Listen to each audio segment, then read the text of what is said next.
I'm Tyler, part of the Social Sonia team, your social media and marketing specialist, helping you become a dominant agent using digital marketing. Make sure you subscribe and click that bell icon. That way you're the first to know when we upload a new video. Today we're going to talk about 3 zones, A, B, and C, or 1, 2, 3, however you like to call it. That way you can focus on your market and be that dominant agent and not just be overwhelmed driving all over, covering all these multiple towns, when you can focus and be seen, be known, and be trusted, which are the 3 core things to be a dominant agent. If you didn't see that video, check it out over here. So zone number A, that is when you pick the focal point, that center address of that neighborhood that you love, where you want to focus. And it's from there and then 3 miles out. You're probably thinking, wow, that's so tight an area, it's so small. Is there enough opportunity to be a dominant agent and have enough volume? So there's a few things you want to check when you're picking your zone A in that 3-mile radius. It's the focal point of your market, being that dominant agent. So what you do is you look up the transactions, the volume of sales in the last 12 months. If there's 100 or more, then there's enough opportunity. Okay, and the way to think about that is, hey, if you're doing 5-6 listings a year now, right, you're at 5-6% of those transactions. But when you become dominant, now you're doing 15 to 20% in that zone A. Now that's a much better year, and that's just talking about listings only. We're not even talking about buyers. So when you're picking that zone A and you got that center address in that 3 miles out, you want to make sure there's enough opportunity so you can do 15 to 20% of the listings in that zone A. And now you're like, whoa, okay, that's such a small area.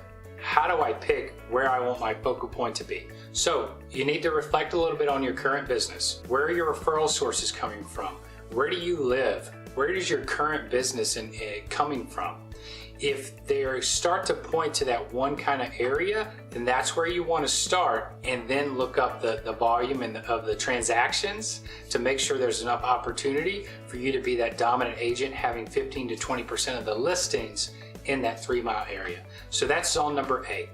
Zone B, and not number A, letter A. Letter B, or zone B, is the second zone. So think about that. So we've got our zone A, which is, that center address 3 miles. Zone B is going to be from 3 to 6 miles out, or 3 to 8 miles out, based on, where you are as an agent in your area. That's really the overflow from your focal point, right? And so that's what you want to do. So think about this. If you're a real estate agent, right, which you are obviously, and you send out 1,000 letters in the mail, just sold, just listed, not changing that, just, hey, you send out these 1,000 mailers, it's going to cost you roughly 70 cents a mailer to send those out. So that's about $700 in cost. That's a big expense to send out that mailer. But think about this. What do 99% of people do when they get that mailer? They throw them away, right? And the 1% that sticks it on the fridge or puts it in the drawer, you have no idea who they are unless they call you, right? So that really takes me to the 3rd zone, or zone C, which is really, really important. So when you run those ads, or you're advertising in zones A and B, zone C is retargeting zones A and B. That's how you become the known expert. That's how you become seen over and over again. And that's ultimately how you become the dominant agent and trusted. So one of the coolest things about Facebook is for that same $700 to send out 1,000 mailers, you can 35 weeks in a row put out a new ad to those same people, because it costs around $20 in Facebook ads to get in front of 1,000 people. Think about that. You're at almost 7-8 months out of the year doing advertising to the same 1,000 people.